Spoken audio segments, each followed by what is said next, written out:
Good afternoon, or good evening, or good morning, depending where you are in the world. Welcome to the Joy Show. Joy being an acronym for just one you, place where your individuality, your authenticity, your journey are all celebrated. And we have a marvelous guest today, but let's begin with the land acknowledgement. Let us take a moment to connect with the land that we're standing on, build a relationship with Mother Earth. Mother Earth provides for all our relations, no matter where our family originates from. We all have a relationship and responsibility to the land. And as we come together today, we acknowledge that we work, live, and play on this land. This territory consists of ceded lands as well as unceded land that continues to be contested. Canada is home to many Indigenous, diverse First Nations, Métis, and Inuit people, and we recognize our oneness. We realize our history, and we choose to create a new reality. We are one. Miigwech. Thank you. Well, my guest today is Kate Dunn, and she holds a master's degree in sociology and has nearly 2 decades of teaching experience at the post-secondary level. She's a strong advocate for mental health and well-being and is also a positive psychology enthusiast. She recently co-developed the first disability studies minor at Conestoga College. Kate is committed to enhancing and fostering a culture of positive mental health within the community in which she lives and works. And in her spare time, she has some of that. She enjoys painting, baking, reading, and hiking with her husband and their dog, Harry. Welcome, welcome, Kate. so, so happy to have you here today. And just before the show, we were talking about our little tiny dogs. He's in the background somewhere. The door is closed, but I do hear him. He's always making his presence known. So always, they're delightful. I just, when it comes to my dog, she just makes me smile. She just makes me smile. So they bring us so much unconditional love and companionship. And I yeah, don't know what we would do without dogs or animals. I They're agree. amazing. I agree. So tell me a little bit about your journey to becoming a sociologist, but also to this course that you've created at Conestoga College, because that's really powerful to have positive psychology as a something people can study and learn more about. So do share. Yeah. So, well, thank you for having me on your show, Barbara Jean. So Yeah. happy to be here. So my journey into teaching started fairly early, I would say. I always knew that I wanted to be a teacher in some way, shape, or form. And I do remember one Christmas present, my parents bought me a Fisher Price. It was the chalkboard on the front and then the whiteboard on the back. Oh, yes, I remember those. Yes. So I had one of those and I would line up all of my teddy bears, my dolls, my Barbies. Everyone was on a learning journey. And I was the person in, the professorial position to teach them and impart all of my wisdom at, the ripe age of 3. And so I knew as soon as I set on that path that that was probably going to be what I pursued as an adult. Yeah. And then I did a co-op placement in high school. And I quickly realized that as much as I love children, maybe the elementary level was just not for me. It wasn't the right fit.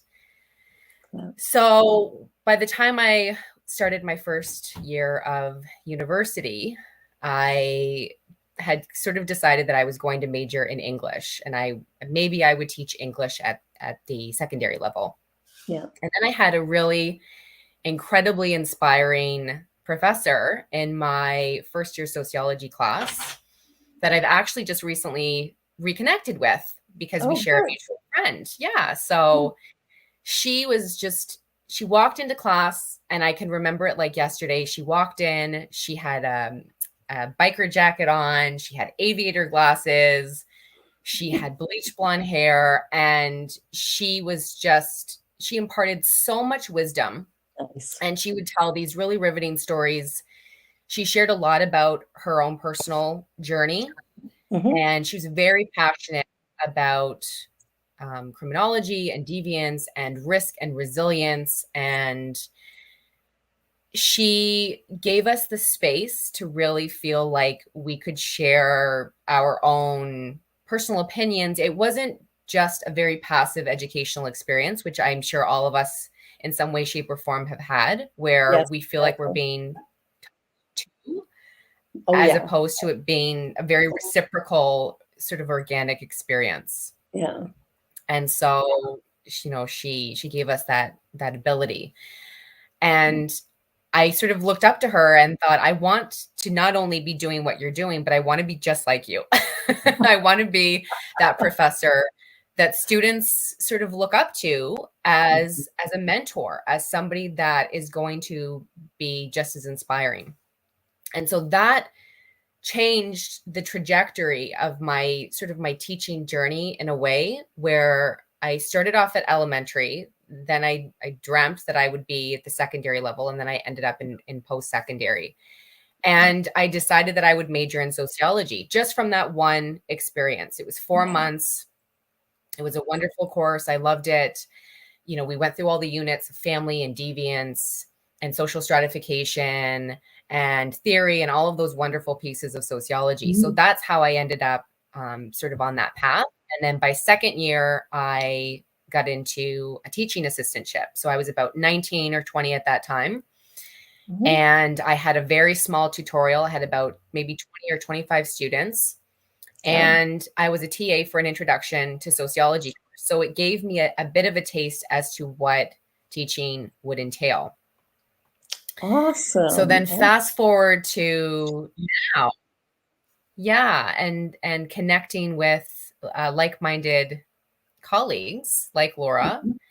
and developing the disability studies minor, um, that gave us the space to create a course that would empower students, would allow them an opportunity to maybe see themselves in the curriculum for the first time. That was a really big sort Mhm. of cornerstone and goal of developing this minor.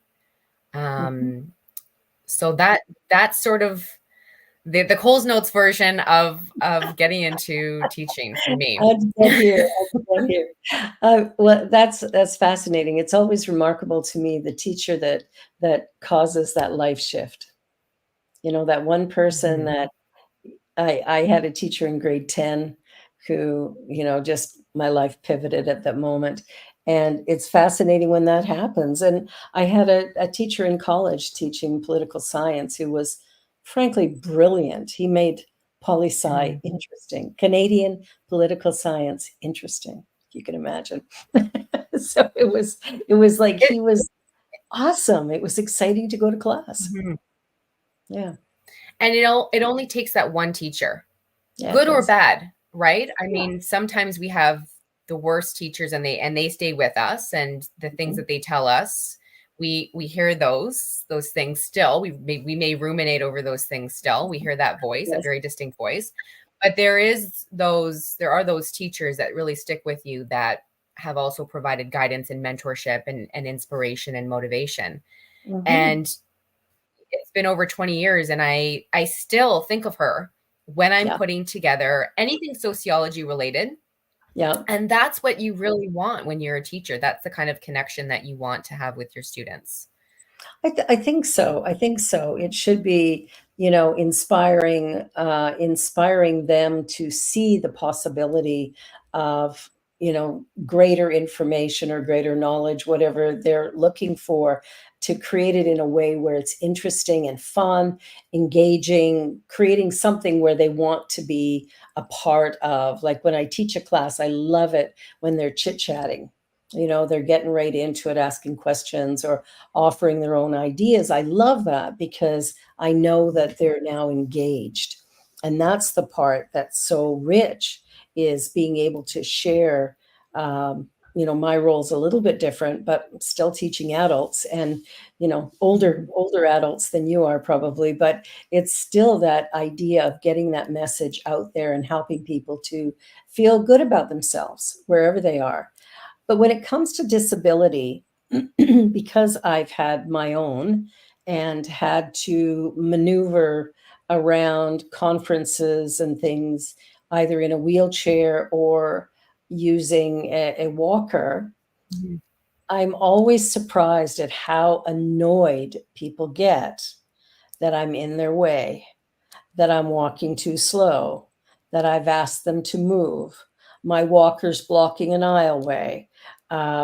Like there, I was, I went to a spiritual conference and had people harumphing when I would Mhm. try to say, "Excuse me, could I get past you?" And be like, and I'm like, "Okay, we need some education Yeah. here that, um, you know, this could be you next week in this same position." So, you know, how we treat people, and I know I probably wasn't much better prior to having to use Mhm. one.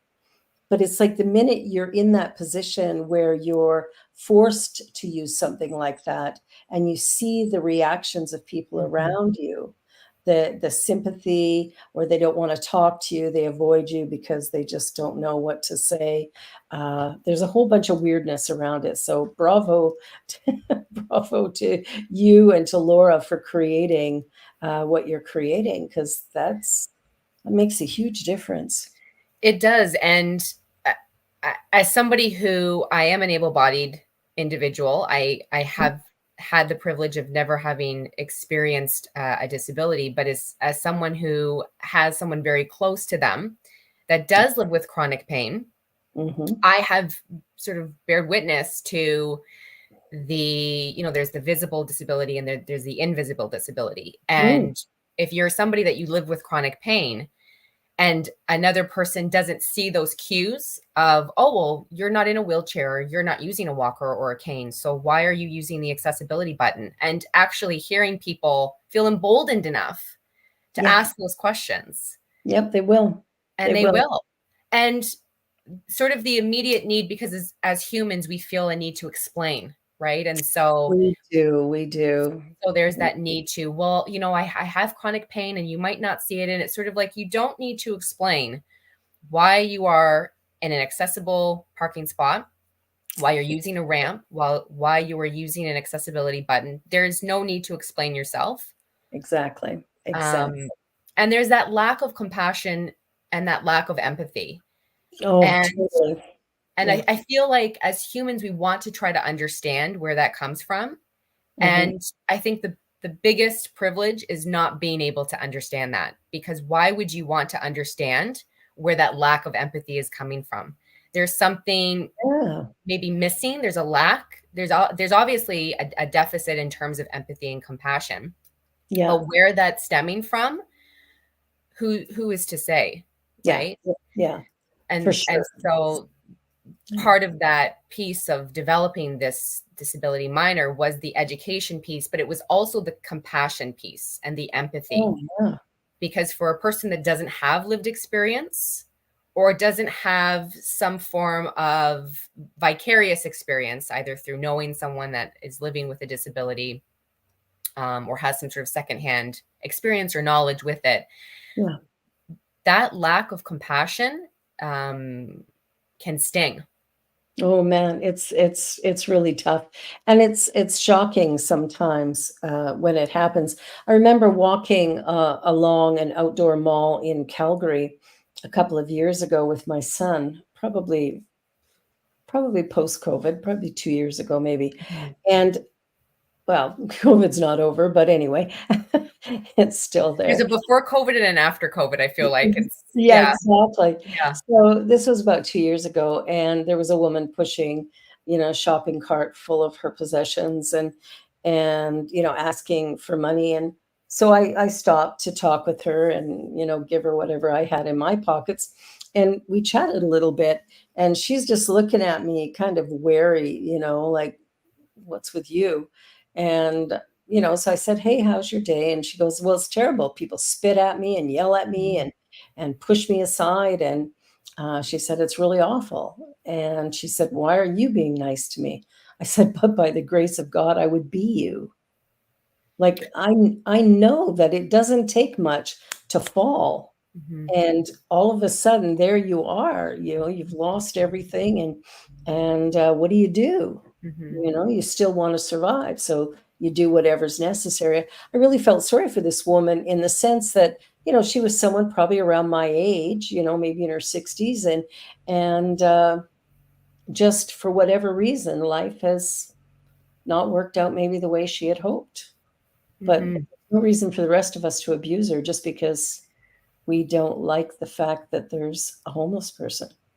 I'm always fascinated by the lack of compassion when it Mhm. comes to people with disabilities, whether it's, they're in a wheelchair or a walker, or they're, having to live on the street for whatever reason, Mhm. whether it's by choice or, mental health or whatever. But I think there's a lot of learning that needs to happen with those of us that are more able-bodied or, have our mental capacity is in good shape, whatever's going on. But I think there's a lot of work to be done that Mhm. we need to talk about these things in a bigger way. Absolutely. And going back to your point about that could be me. It absolutely could be. And in terms of Yeah, disability, it probably will be all of us as we get older. If you as look at we age.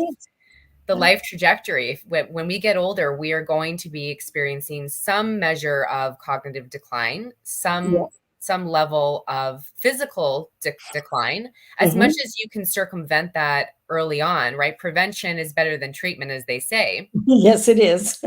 You use it or lose it, right? So walk, go to the gym, do Exactly. yoga, Pilates, whatever floats your boat. Keep Yeah, your body moving, even if it's just some light stretches in the morning. But even when we do all of those things and we take those preventative cautions, when we get older, we are going to slow down. Our mobility is going to change.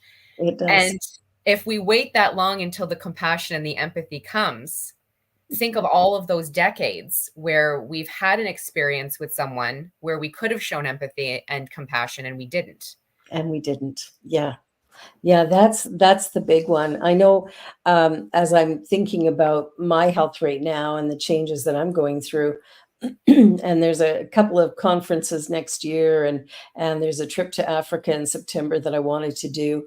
And odds are I'm not going to be able to do any of the trips, not in 2025. But I thought, oh well, that's 1 year.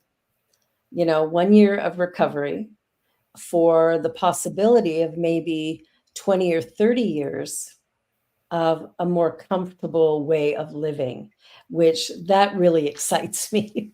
The thought of having some level of comfort, Mhm. to be able to take a walk on the beach or to, this summer we went to Nova Scotia and to be able to walk around the ocean and check everything. Like there's so many Mhm. limitations that you don't think about that would really make a big difference overall if you could just get up and move. Yeah. So I think there's something there. Now, with your teaching, what was the main impetus to create this disability program at your college? What sort of got that going fully, do you think? So I read back in 2016, 2017, I read a book called Why Normal Sucks by Jonathan Mooney. And that was great title right off the bat. So I was intrigued. Yeah, And it documents his experience um, living with multiple disabilities and the experience of going back to your earlier point of the lack of empathy, the lack of compassion, the experience in education, which was not always positive, yeah, no um, kidding. with teachers and self-fulfilling prophecy and the labels that were attached to him. Yeah, And I came away from that book wanting to co-develop, co-design a course or a minor. And I took a picture of my younger nephew who was reading the book, yeah, and he had these little swim goggles on as yeah, he was reading. And I thought, how appropriate. Why normal sucks? And he's reading this with swim goggles. So I took a picture. I sent it to Laura. And I said, we should do something with this topic. And so then that evolved into the course. But then Laura had the brilliant idea to put it together in a disability studies minor as one course of 4. And Wow. so that was the impetus for the Oh, minor itself. All it took was that one book. oh, that's amazing. Because I remember when my daughter was, I don't know how old, maybe 6 or 7, and she was talking about, or maybe 9 or 10, I don't know, but she was talking about being normal, and I said, "Well, normal doesn't exist." Mhm. And she went, "Yeah, it does." And I went, "No, it doesn't." I said, "What's normal?" I said, "What's normal for me would be abnormal for you. Like, Mhm. so there's no such thing."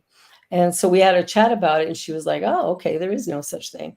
And about a day later, her teacher started talking about, acting normal, or something to do with normal. Mhm. And Genevieve comes home and she's like, "Oh, mom, you won't believe it. My teacher thinks there's a thing called normal." And I catch myself now in a lot of my classes, Mhm. especially positive psych, because it's sort of the second installation of after Laura's class for the Yeah, disability studies minor.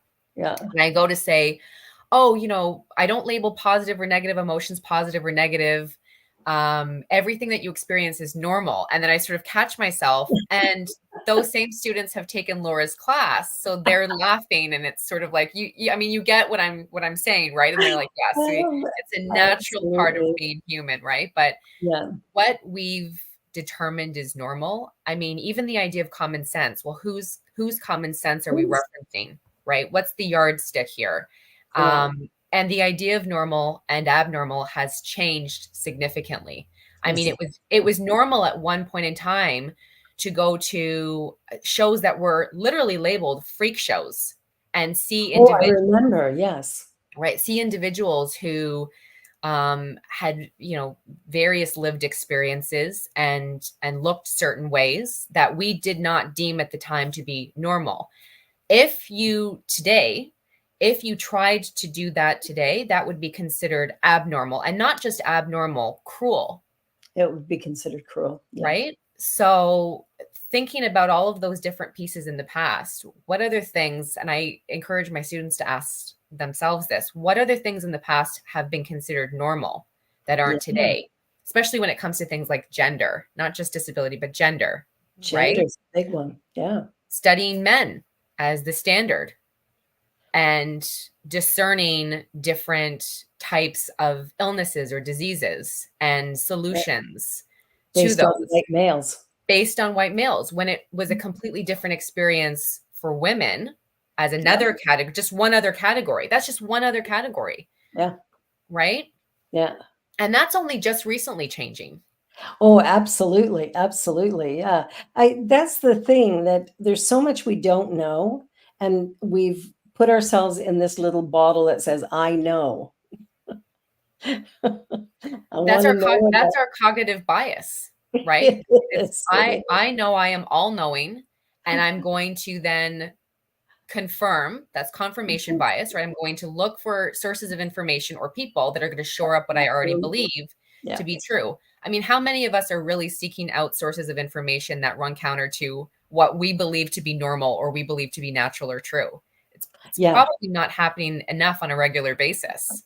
Not much. I think the most interesting one that I've heard of is, a jazz musician named, I think Daryl Jones, maybe, and he, being a black man, in the US dealing with racism, Mhm. decided to sit down and have, a conversation with the leader of the KKK, because he just wanted to have a conversation, wanted to try to understand. So they had a conversation, which led to another and another and another and another, and this guy actually goes to KKK rallies. But what's fascinating, he's got a TED Talk that's absolutely incredible, where he talks about, because the two of them sat and just they didn't agree with each other, Mhm. obviously. And when the guy came to meet with, I'm pretty sure his name's Daryl, um, they didn't tell him he was black. So he didn't know that till he walked into the room. Mm, But they were respectful of one another mhm, and they listened to each other. They didn't agree, but they listened. And it's through that listening and spending time together and mhm, then eventually sharing meals together that some of those same people who were in the KKK when he first had those conversations are no longer in it. They've stepped away because mhm. information, knowledge is power. Absolutely. And they all of a sudden had some new information that Mhm, didn't match what that original belief was. And mhm, I would suggest to anybody go watch the YouTube video of his TED Talk because it really is inspiring. And I think when we learn to look past, they say don't judge a book by its cover, we mhm, judge everything by the exterior, right? We look at a person's yard and make a judgment. We look at the car mhm. they drive and make a judgment.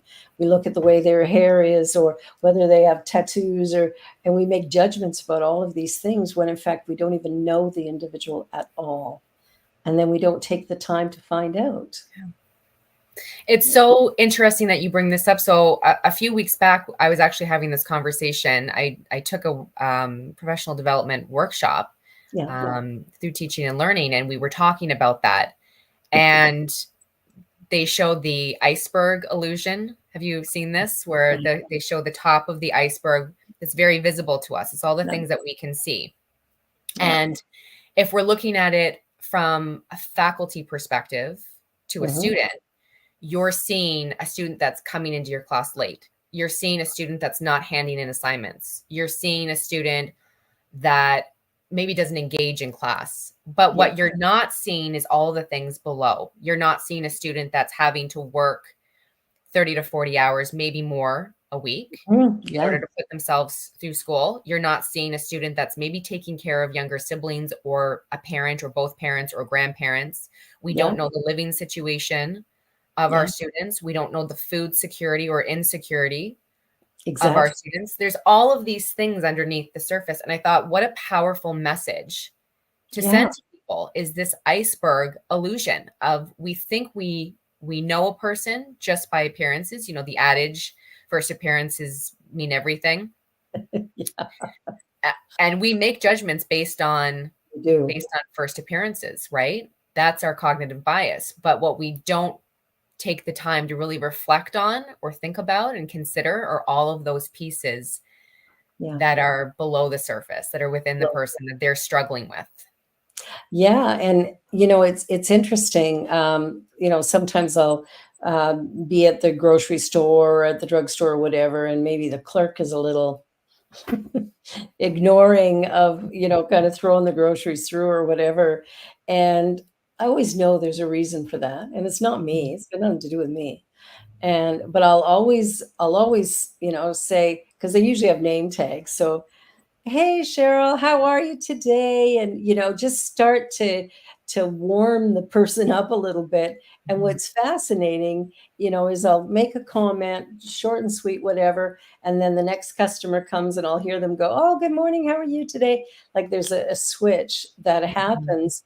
And I remember someone telling me about a person who worked in the in the area where the self checkout is. So they just sort of keep an eye on things and help people if there's a problem. And she had shopped there forever and knew this person really, really well.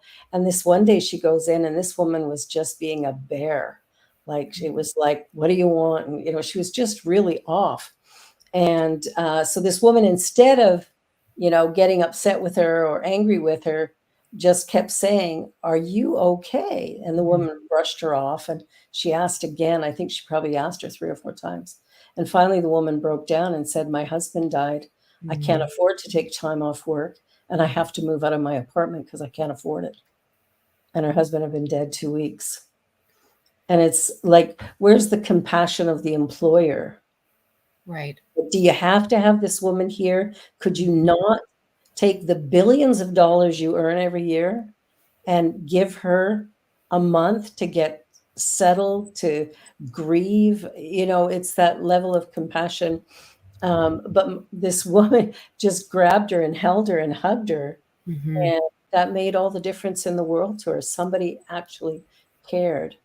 It's And that commonality piece, right? And trying to humanize. I feel like a lot of our struggle with that is we feel like all of our experiences are insular, right? yeah, Especially our struggles, because no yes, one's going on social media or LinkedIn and writing, just wanted to announce to you all that I, didn't make the final cut for the job that I had dreamed about, or just wanted to let you all know that I am, no longer with my partner of 20 years. I mean, no one's throwing that out there. And yeah, because we're only seeing, wins and successes, and we're not seeing the struggles and we're not seeing the challenges, it yeah, gives us this very insular perspective of, I have to focus on myself only to the exclusion of everyone else. So I'm just going to push everyone else out because I'm the yeah, only person struggling. I'm the only person under pressure. I'm the only person experiencing stress. And we've lost our exactly. common humanity because of Yeah, that. And we already live in an individuated society. We are not a collectivist society. So yeah, I really do believe that we were put on earth to support each other and take I care agree. of each other, right? And manners cost nothing. Not Um, a cent. And no, it's so easy, and it's so so easy. easy. Well, we're going to take a short commercial break and then we will be right back to continue this conversation. You're watching the New Thought Media Network. This is The Joy Show, and we'll be back in just a minute.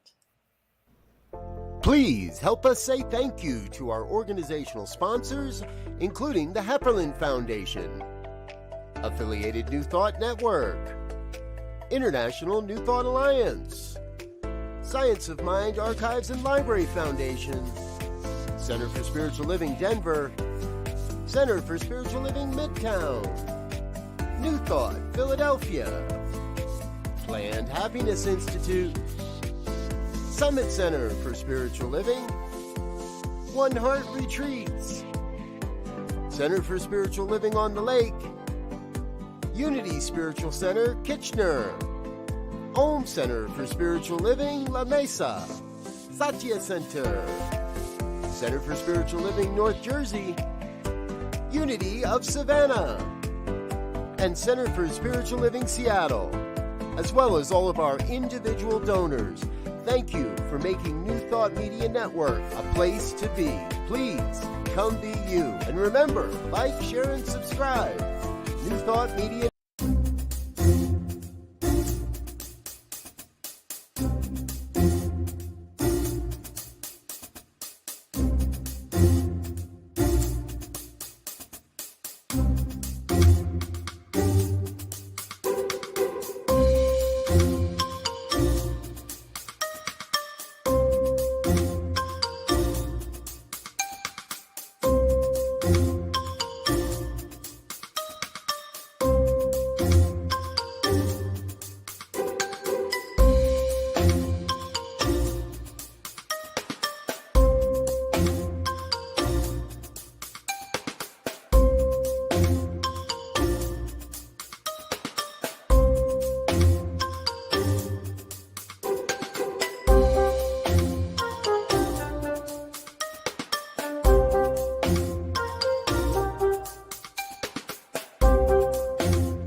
New Thought Media Network. We are a global broadcast network of positive music, media, and entertainment, inspiring humanity's evolution along the journey of enlightenment and creating a world of love, peace, empowerment, and prosperity for all. New Thought Media Network. Positively inspiring.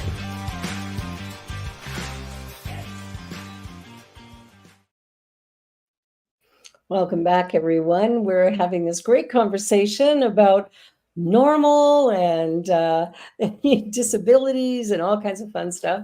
So, one of the things I was thinking about is, again, how we treat one another. And I think there is, since COVID, it seems like traffic is a lot different than it was before. I mean, Toronto traffic has its has its thing. You're telling But me. yeah, no kidding. But I actually had a guy who I cut off. Mind you, he did something illegal, but I cut him off. Didn't hit him. I cut him off. And, he hit the horn. He was all upset. And I'm like, okay, well, I didn't hit you. And all is well. It was not intentional. And he actually threw a bottle out of his car window and hit the back of my car. And I'm like, okay. Okay. But I look at stuff like that and just there's been interesting things. You're sitting at a light and somebody will go into oncoming traffic to get around you when the light changes, just in case you're slow. Like all kinds of very odd behavior. And I don't know if I'm not sure what it is. Like, why are we behaving like this? I think a lot of it has to do with, I mean, we came out of COVID. There's always been people that are like that, but it does Yeah. seem to be exacerbated now coming off the heels of the Yeah. pandemic. And I think it has to do a lot with that self-isolation of us being away Yeah. from individuals. And again, going back to that piece about all of my struggles and my pressures and stresses are all insular to me, right? I'm the only person dealing with this and I'm under immense pressure.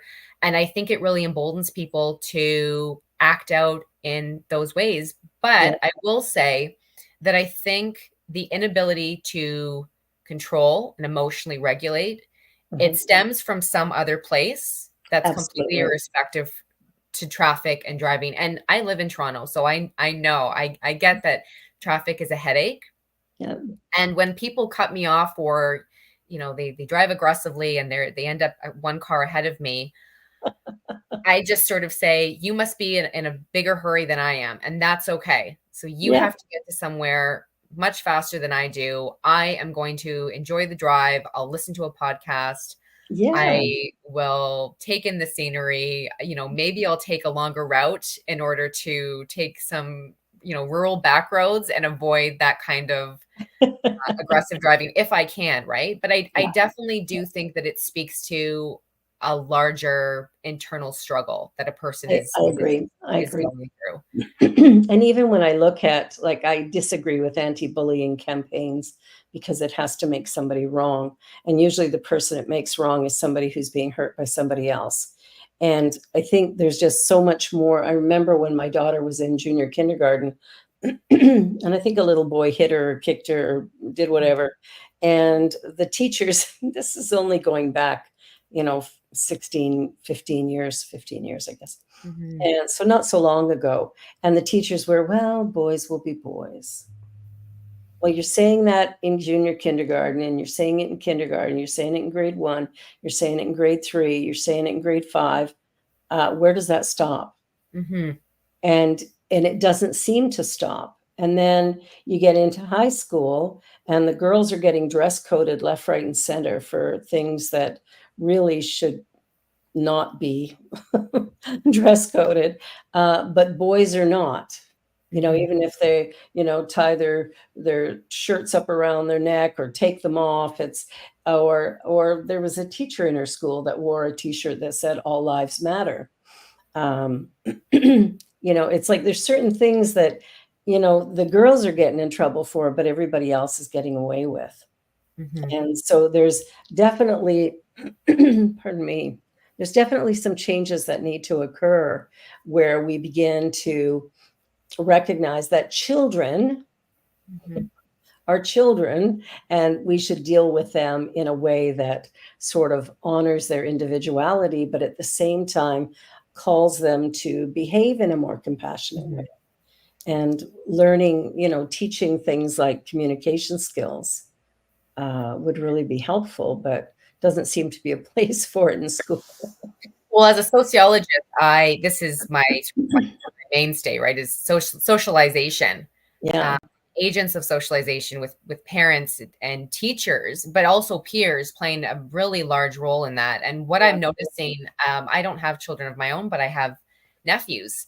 And so I hear through them and through their parents the experiences that they're having in school and some of the challenges, but also some of the wins. And one of the things that I think is so fantastic that we're seeing in schools is that emotional regulation piece. Is, you know, it's not just keep your hands to yourself. That's important, but it's also the meditation piece, the Yes, moving, that's new. right? That's all part of the, you know, engaging your parasympathetic nervous system in such a Yeah. way that, you know, our visceral reaction is to thwart off danger, right? So if Yeah. somebody is putting their hands on us and we haven't consented to that, our visceral reaction is either to push them away or to flee, right? Fight or flight. Yes. Yeah. And so by telling students at a very young age, you can control your emotions. And if you feel like you can't, then you need to walk away.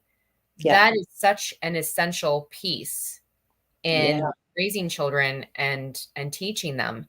And as somebody that teaches older teenagers and adults, Yeah. you can tell the individuals that have that piece in their toolkit and those that are still learning. And those Yeah. that may not even be open to learning, because again, it goes back to socialization and what we're is to believe as children, that's our norm.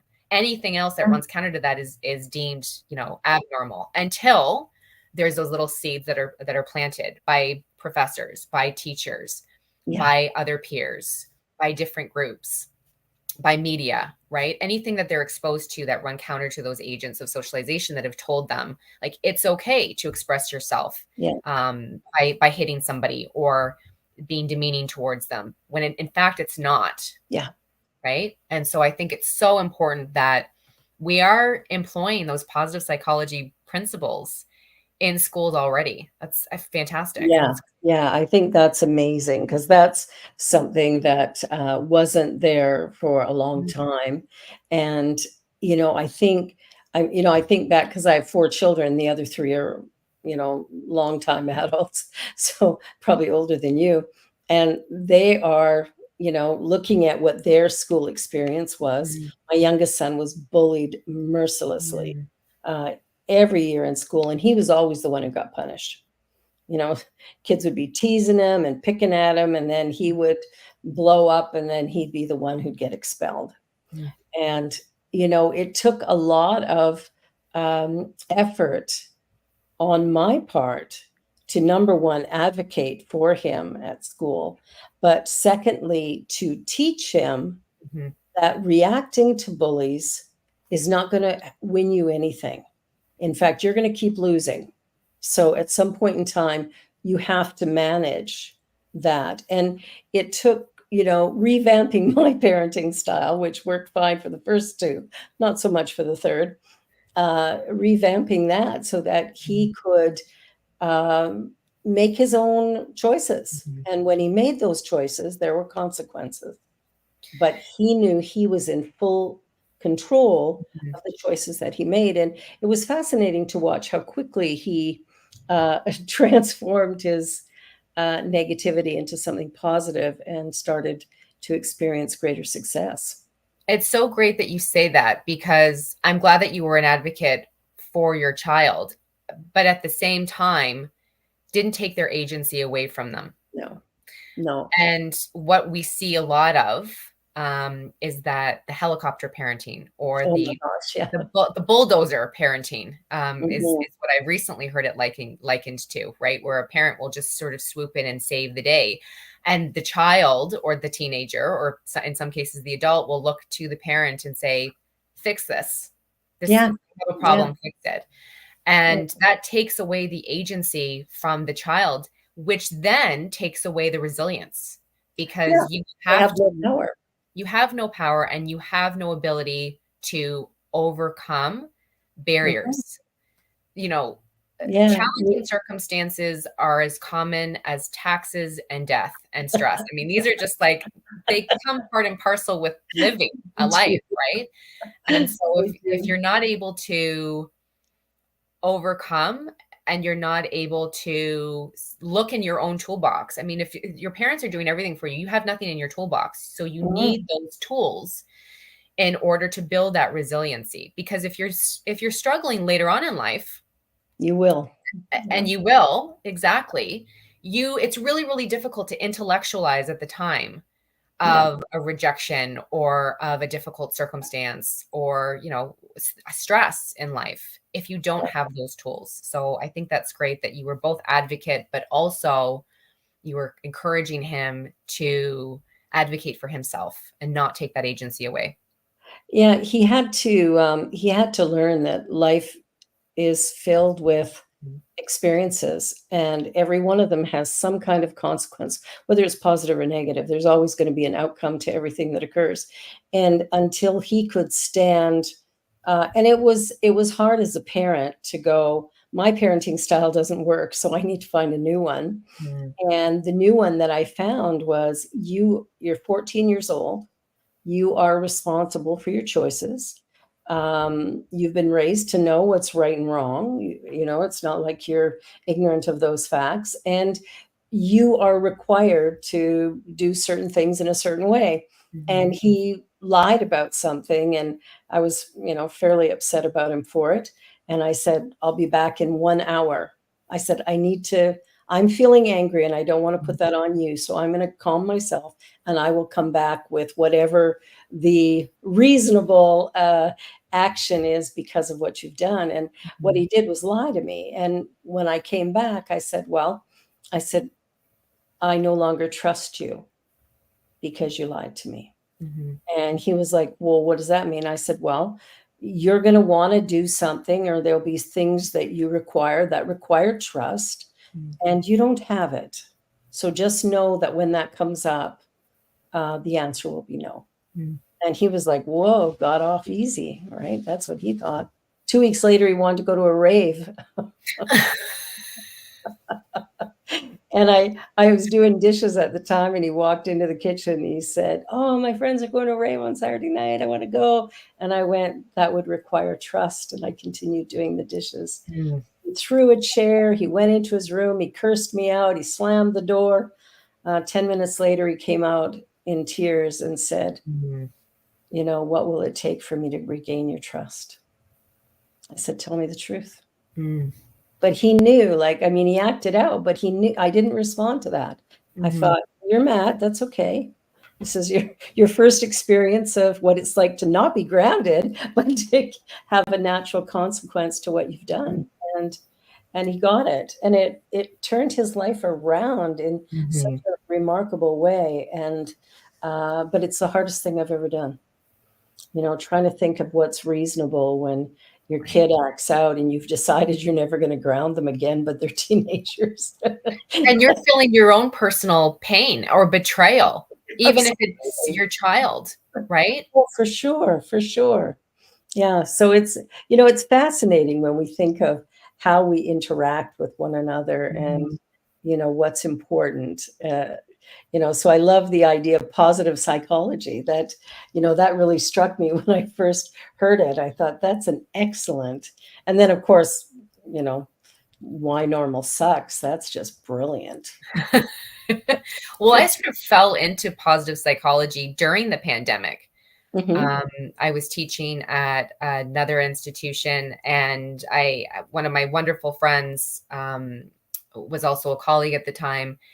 And she said, I think this would be really helpful during COVID, just to have as, again, part of your toolbox. I always tell my students, you all have a toolbox. Let's fill it with these tools that you'll need to build your resilience and your confidence and your self-worth and all of those wonderful pieces that are so important. And she introduced me to unified mindfulness, which I received my certification in. She introduced me to positive psychology. So it was not just teaching, it was also learning for myself. Yeah. And I'll go through units with students and I'll say, wow, I really needed this unit on self-compassion. Yeah, Because absolutely. I've been dealing with whatever, imposter syndrome, or I've been, struggling with positive affirmations, or I really needed this lecture on digital wellness because I am not using my, tech devices or gadgets mindfully. So it's refreshers, right? But these are important things to have in your toolkit, but it's not to say that once they're in your toolkit, that's it. You never need to hone them or develop them because you'll be using them on a regular basis All the time, all the all the time. time. My husband and I created a course for grades 4, 5, and 6, and it was all about, the use of the internet and how once we put something out there, it's out there permanently, and learning about, compassion with each other, being able to treat each other more respectfully. And one of the activities we had them do, we split them into 3 teams each class, and they had to take a tube of toothpaste and run a line along a tape on the table. And then they were all excited who gets to win. And then I said, "So now I want you to put the toothpaste back." And man, they tried. Holy man, did they try. They made a hell of a mess. But they tried to put that toothpaste back in there. And of course, you can't. And the message is whatever you put out on the internet, just know it's there forever. That's right. You cannot get rid of it. And so it's having that conversation. And then we had a lot of interaction where they were back and forth with us talking about, what about this or what about that, or how do I handle this situation? It was really, really productive. And we wanted to do it for high school, which would have been easily adaptable, but my schedule got busy and my husband's schedule got busy, and it was the French school board. So that's where my daughter was. So they only have one English class, which I only speak English. So, but it was a really positive experience for the kids, and they had a lot of fun in the class. I think the grade 4 group was probably the most interested in what we were doing, which was fascinating. But yeah, the kids really had a good time, and so we were really happy to see the way they interacted, and then the teachers were right in there too. Just going, yeah, we need more like this. Getting the kids to think different. What a powerful visual for them, and that will stay with them for the rest of their lives. Yes, it will. That visual. And I am a firm believer in when I walk into a situation or I'm having a conversation with someone, I want to leave that space better than when I came into it. Right. Absolutely. So it's sort of like, if you're staying over at someone's house, they've opened their doors to you and they're so hospitable. And then you leave empty water bottles and, garbage is strewn and the bed's not made. Is that leaving it better than when you came in? Of course not. So take that and translate that visual into an actual conversation with an individual, one-on-one, back and forth. So, it's all about adding value to a person's life or even a different perspective. And again, going back to your earlier point of, it's not about changing a person's mindset to believe you. It's maybe just planting an extra seed for them to think on, like, that's an interesting perspective. I hadn't thought about it that way. Right. Mm-hmm. And sometimes, they'll offer something too, so that it's a two-way street, that we both end up looking at things slightly differently as a result, which is really, really powerful. There was, the homeless situation is such a big one here in Toronto, and as it is all over the world, probably, especially maybe in some other countries. But here it's a really big problem. And for me, when I look at somebody who's on the street, there's a sense of, what can I do to make a difference? And, it might be leaving them with an extra pair of socks or just smiling and having a conversation, realizing this is a human being. Like, why do we shun? And there was a young man, well, I don't know if he was young, but there was a man outside of a Shoppers, and Genevieve and I were going in to do whatever. And, he said, "Oh, can you spare some change?" And I never have change. I have my debit card. Like, I don't ever carry cash, it seems. Yeah. And he said, or I said, "Sorry, I have no cash." He said, "Some food?" I said, "Absolutely." So we went in and, we bought bottled water and cheese and nuts and different things and brought it out to him. And he was blown away that we actually followed through with what we said. And so he gave me a great big hug. And he looked at Genevieve. She was about 14 at the time. And he goes, "Oh, come here, you little shit." And he gives her a big hug. And when we got in the car, she looked at me and she said, "That's the best experience ever." And I thought, wow. Because it's genuine and it's authentic. Yeah. And through those efforts, through your altruism, you made a difference in that person's life. And Mm-hmm. they affirm that. They let you know, like, you have made a Yeah. difference. And that just doesn't happen very often. Mhm. Like you'll get a thank you or God bless you, but it was like such a big hug and it was so heartwarming. And that hug was worth its weight in gold. I thought it doesn't matter what I spent here. This was of value. And I think sometimes we forget how we can touch another life in a really simple way, whether it's a smile, just saying thank you, or helping out somebody with some food or whatever. Well, we're coming to the end, and the way I like to finish is to say, what is one thing you'd like people to walk away with? What do you think would be most important? Oh, what a great question. I think coming full circle back to our conversation and just the general theme and tone is love for each other and love for yourself, and letting each other know that, we are all in this together. I think that was a common sentiment during COVID, but I think Yeah, it's something that we can walk away with, just a general sentiment in life. We're here to support each other, nurture, love, protect, care for. yeah. And if we take that knowledge and we bring it to every situation that we experience, every person that we encounter, what a beautiful place Wow. that we would live in. That would be a beautiful world. It really would Yeah, be. 'cause we see it happen when disaster strikes.